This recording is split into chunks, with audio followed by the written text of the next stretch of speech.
है। सही। तो मलिक साहब इस मकसद के लिए हम रोटावेटर यूज करते हैं। सही। रोटावेटर जो है चूंकि जमीन में ज्यादा गहराई तक नहीं जाता, इसलिए इसे ऐसे खेतों में मट्टी पलटने वाला हल जो है मसलन डिस्क प्लो या डिस्क हैरो वो भी चला सकते हैं। ठीक है। ताकि इन फसलों के मुड जमीन में उखड़ जाएं और इसके बाद रोटावेटर चलाना ज्यादा मुफीद फायदेमंद होता है। पहले अगर आप डिस्क प्लो या डिस्क हैरो चलाएं तो ये उखड़ जाएंगे इसके मुड, और उसके बाद जब रोटावेटर चलाएंगे ये जो रोटावेटर है वो ज्यादा फायदेमंद होगा। और रौनी के करने से, रौनी क्या होती है ये मैं आपको बताऊं, वो ये होता है कि जो खेत है ना उसको छोटे छोटे क्यारों में हम तकसीम कर लेते हैं। ठीक है। और क्यारों में जब तकसीम करके उसको पानी दे दिया जाता है और पानी से सैराब कर लिया जाता है, और इसके बाद 15-20 दिन तक या हफ्ता भर जो है उसको छोड़ दिया जाता है ताकि उसमें जड़ी बूटियां जो हैं वो निकल आए। और ये आपको मैं बताऊं कि ये जब वत्तर कंडीशन में आ जाती है ना जमीन जी जी, तो उस वक्त एक चीज है, हम उसको कहते हैं रंबड़ या रगड़ मारना। बिल्कुल ठीक है। पहले तो पानी लगा लिया जी जी, जब वो समझे वत्तर कंडीशन में आ गई तो उसके बाद एक रगड़ मारना कहते हैं। ये जमीन जो तैयारी है मैंने 3 मराहिल कहे, ये तो पहले जो था रौनी से पहले की बात है। बिल्कुल ठीक अब है। रौनी के बाद जो है रौनी यानी पानी देना जो है उसके बाद क्या करना है, उसके बाद ये है कि एक रगड़ मारना उसको हम कहते हैं। रगड़ मारने का ये है कि रौनी के बाद वत्तर आने पर दोहरा सुहागा देकर जमीन 3-4 दिन के लिए दबा देनी। ठीक है। जब ये दबा दें तो इस तरह ढेले जो हैं वो नहीं बनते। सही। और मलिक साहब वक्त काश्त खेत में सब जगह जो है वो यकसा वत्तर आता है, और बेहतर नताइज के लिए ये अमल इस वक्त किया जाता है जब जमीन नरम हालत में हो। ये रगड़ मारना। बिल्कुल ठीक है। ढेले वेले टूट जाते हैं। बिल्कुल ठीक है। उसके बाद है दाब का तरीका।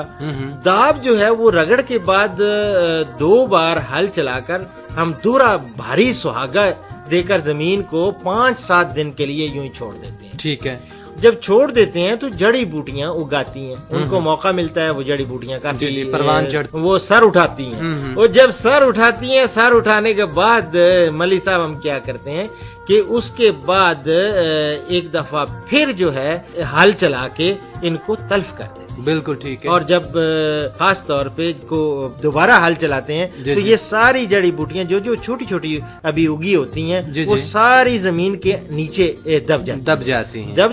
फिर जमीन की तैयारी होती है। तीसरी जो मरहला है जी तैयारी का, यानी कि जिस वक्त आपने काश्त करनी है। जी जी। तीसरे मरहले की जानिब जाने से पहले डॉक्टर साहब मैं अपने काश्तकार हजरात को बता दूं जो गंदम की काश्त के हवाले से ये मालूमाती प्रोग्राम सुन रहे हैं कि अगर आपके जहन में कोई सवाल हो और आप बराह रास्त डॉक्टर साहब से वो सवाल करना चाहते हो तो उसके लिए किसान हेल्पलाइन पे आप रुजू कर सकते हैं। नंबर है 0800-550556, जहां डॉक्टर साहब पीर से जुमे तक रोजाना सुबह 9 बजे से 2 बजे तक आपके लिए तशरीफ रखते हैं। वहां से आप अपने मजीद जो ज़रूरी मसाइल हैं उस हवाले से भी बात करते हैं।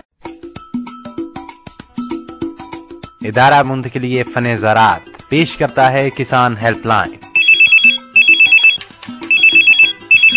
0800-550556। आपके ज़रूरी मसाइल आपकी दहलीज पर। Pakistan Agricultural Research Council, Islamabad.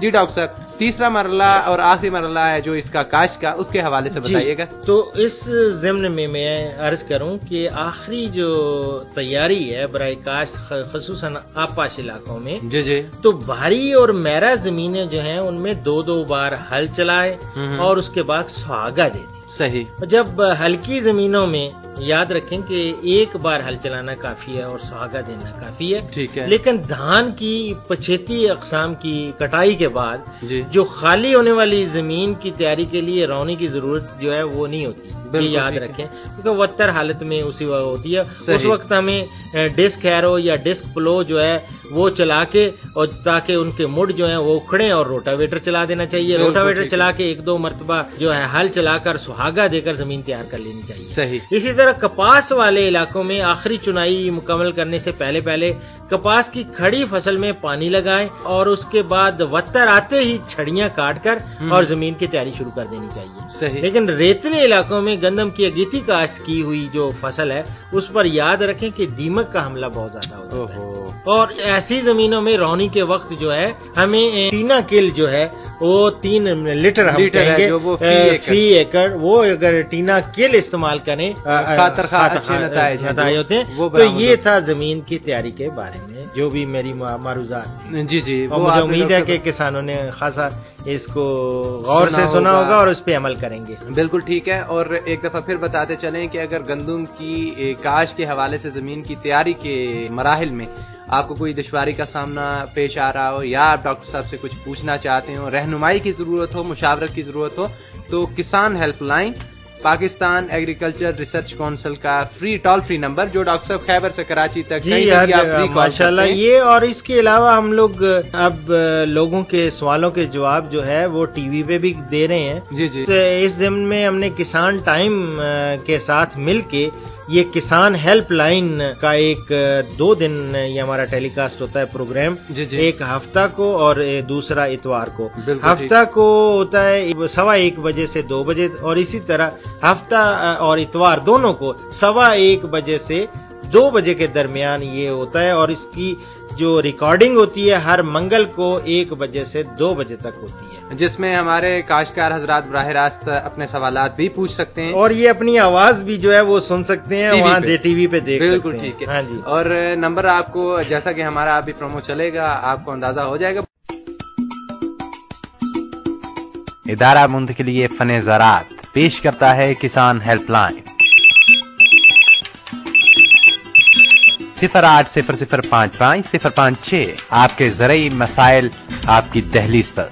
Pakistan Agricultural Research Council Islamabad.